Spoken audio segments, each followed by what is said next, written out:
How you doing, everyone? Welcome back. I promised in my last video that I would do a video about the three specific shootings over the weekend that involved veterans. Now, one of them, we haven't actually confirmed that.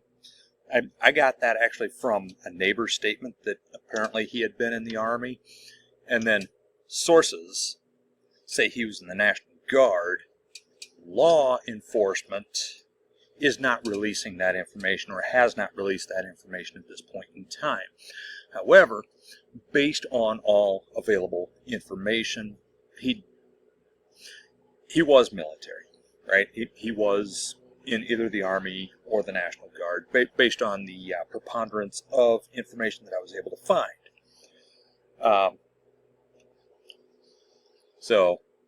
And then two of them were Marine veterans, and I'm gonna get to them all, right? I'm actually gonna do the most interesting one last, all right? And that's the one in North Carolina. That's not the one in Michigan. That's the one that most of us have heard the most about. But the one in North Carolina, I think, is the one that needs the most attention. And I'll get to that one. I'm actually going to spend the most time on that. But let me touch on these other ones first. All right. Kerryon Jones, I think I'm pronouncing his name correctly. Kerryon, Keryan. Kerryon Jones, 34 years old. Apparently he lived in San Antonio. He was at the Kickapoo Lucky Eagle Casino, where he had opened fire. Now, the first thing that I had heard may or may not have been true. I think I said this in my last video, that it was over like some kind of a raffle or something at the casino. That's not been confirmed. So I want to correct that. All right? Correct that, because I don't know that for sure. But that was the information that was available at the time that I was able to find. So there is no known motive at this time. He is in custody. Okay? We really don't know a whole lot about that situation, other than he is in custody. He appears to have been either an Army or a National Guard veteran. Like I said, sources say National Guard, but we don't know who those sources are. Law enforcement not releasing that information. And neighbors, or a neighbor, I should say, one neighbor. I actually saw a video of this neighbor saying that he was in the Army. Okay? So that's all we really know about that. We don't know if he was deployed at all, might have post-traumatic stress, anything like that. We don't know what may have contributed. All right, so we're going to put that one to the side because we have no information on that. All right. Let's get to the one in Michigan. The one that we were told was because he is, anti-Christian, right? Turns out that's not true. Not true at all. It was not violence against Christians, according to the suspect himself, right? Well, suspect, the gunman. He's dead. All right? Thomas Sanford. Okay? Now, this guy, 40-year-old Marine vet, we know that he had deployed to Iraq. What we don't know is whether he had post-traumatic stress from that deployment. It is very common. Post-traumatic stress is very common. So I'm not going to make the assumption that he did have it, but I'm also not going to assume that he didn't. All right? I'm saying that it is very likely very likely. I'm not saying probable. I mean, I know that I personally have post-traumatic stress from my deployments to Iraq and Afghanistan. All right? And several people that I know, actually quite a few people that I know, also have post-traumatic stress from our time in the military overseas, right? So, this guy, a 40-year-old Marine vet, according to a local politician that he spoke with before the shooting, he had admitted that Sanford had admitted that he had drug issues after coming home from his deployment, which that adds up. It does add up. That's common. All right. It is indicative of post-traumatic stress, but it doesn't prove that that's what he had. It doesn't prove any mental health issues. I suspect that he had it. All right, but again, I can't prove that. I cannot verify that. All right. We know that he was indeed a Trump supporter, right? Which does not necessarily make this a politically motivated thing. In fact, we don't believe it was politically motivated, but we do want to dispel the myth that all of the violence comes from the left. All right? Because that's just not true. In fact, most of it comes from the right. And I can back that up. I'm not going to in this video. I've touched on it in other videos, and maybe I will do a video in the future on that, but that's neither here nor there at the moment. So, according to this local politician, he had also mentioned that he brought up the LDS Church, the Mormon Church, right? Apparently he had moved to Utah for a while, got involved with a Mormon woman. The church wanted him to have his tattoos removed and, things of this nature, which he wasn't willing to do. And,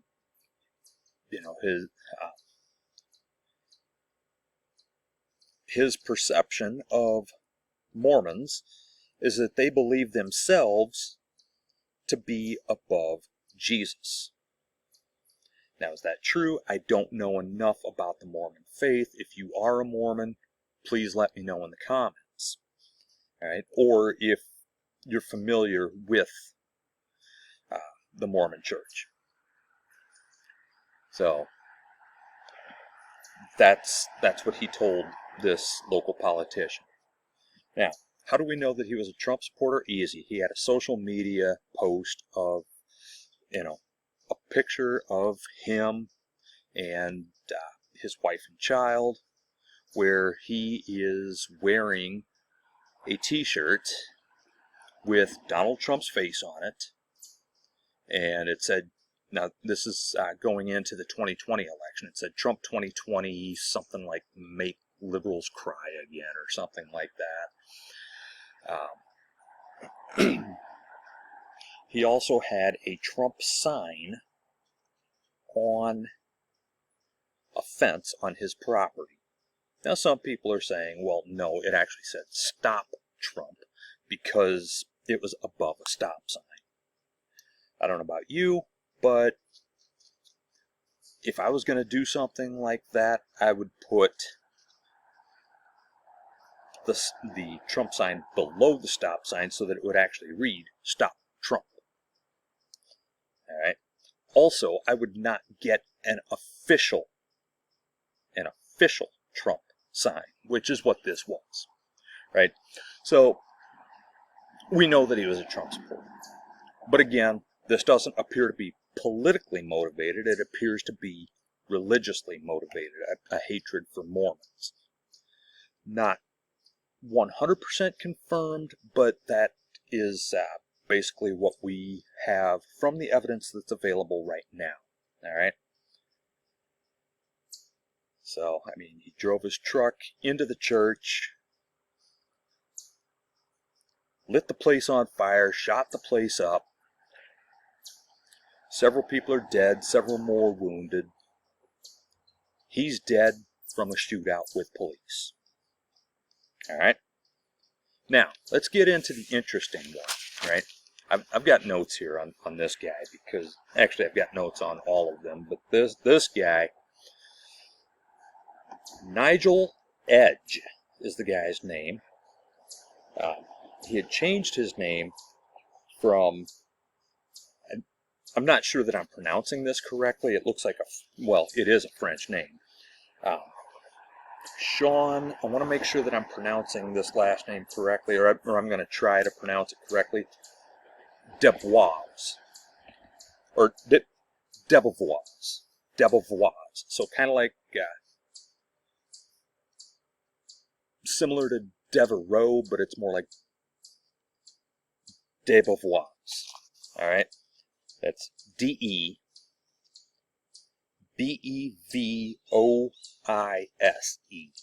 Alright? Could be Debevoise. I don't know. Debevoise. I don't know 100% for sure. But it looks French to me. And my guess is it's, anyway, pronunciation of his name of his former name is irrelevant, right? Debevoise. Anyway, Nigel Edge, a 40-year-old decorated Marine vet, and one of the awards that he received was, in fact, the Purple Heart. Now, this took place at a Southport, North Carolina waterfront bar, and this is based just on a photo that I saw online. I believe the place was called the American Fish Company. Might not have that correct. Don't quote me on that. But that was that's from a picture online where it appears they were having some kind of a vigil or laying memorial flowers or wreaths or something. All right. So Nigel Edge. All right. He changed his name because of, well, a number of reasons, part of which, but basically he was trying to start a new chapter in his life. He didn't trust his family. This guy was also heavy into conspiracy theories, right? And not just conspiracy theories, but conspiracies against him, specifically against him. For example, he said there was a church where they tried to make him commit suicide because he was not either LGBTQ or a pedophile. Yeah, that's out there. That is out there. The guy's been in and out of the court systems with different lawsuits that he filed, right, related to his. He has filed multiple lawsuits as pertaining to his conspiratorial thinking, right? Now, the guy has severe post-traumatic stress. Severe. All right. His mother, he said that he suffers from war injuries, and she also, brought up the PTS. He suffers from the war injuries and the PTS, and said that the VA needs to take care of him. Now, the VA, not always the best. All right? Tell you this from personal experience, right? It's not always the best. In fact, several years ago, there were veterans literally killing themselves in VA parking lots because they weren't able to be treated. All right? And that's something that we need to do better. We've done better at that, but we need to do even better still. All right? But apparently, you know, as far as his injuries, and reason for his Purple Heart is he was shot 4 times, including in the head, which I didn't see anything that says that he has a traumatic brain injury, but he almost has to have one. All right, being shot in the head, that's almost guaranteed. Now, I don't know as much about traumatic brain injury as I do about post-traumatic stress. I don't have TBI. All right, but I know people who do, and it does. It messes with your thinking. All right, your brain is physically different. And it combine a traumatic brain injury with post-traumatic stress, and then add not being treated on top of that, recipe for disaster like we had in North Carolina. Okay, so what is the takeaway from here? All right, first of all, we need to do a better job taking care of our veterans. All right, now, like my personal situation, I am in therapy. In fact, I just had a session this morning. Right, just had a session with my therapist this morning. Okay, I have seen psychiatrists. I am medicated for my post-traumatic stress, which manifests itself in the form of anxiety and depression. Others manifest in the form of severe anger issues, which I have had, but clearly Nigel Edge has severe anger issues, but again, that's a combination of TBI and PTS. All right. Sanford, I expect that he had pretty severe PTS that was not treated. Can't confirm it, but I severely suspect that. All right. And as far as Jones, like I said, we don't have enough information to make any conclusions to reach really any kind of anything that even remotely resembles a conclusion on him, right? I'm sure more will come out about him. But yeah, Nigel Edge, an interesting case.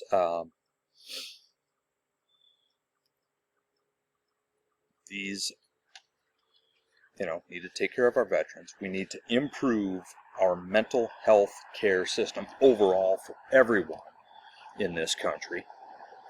All right, because that will help reduce these incidents. All right, now keep in mind, the vast majority of people with mental health issues are harmless. The vast majority are harmless. And there are many, many, many cases of violence like this that are not perpetrated by people with mental health concerns. So stop scapegoating mental health. All right, stop stigmatizing and stop scapegoating. All right, now, what else is another takeaway on this? Gun laws. Gun laws, yep. I'm not saying that, we need to take guns away, but certain people should not have them. All right, now, as far as these individuals, would red flag laws have stopped them from carrying out their atrocities? I don't know. Don't have enough information on these individuals. All right. Would background checks have prevented it? Maybe. Maybe not. Don't know. Don't know enough about their backgrounds.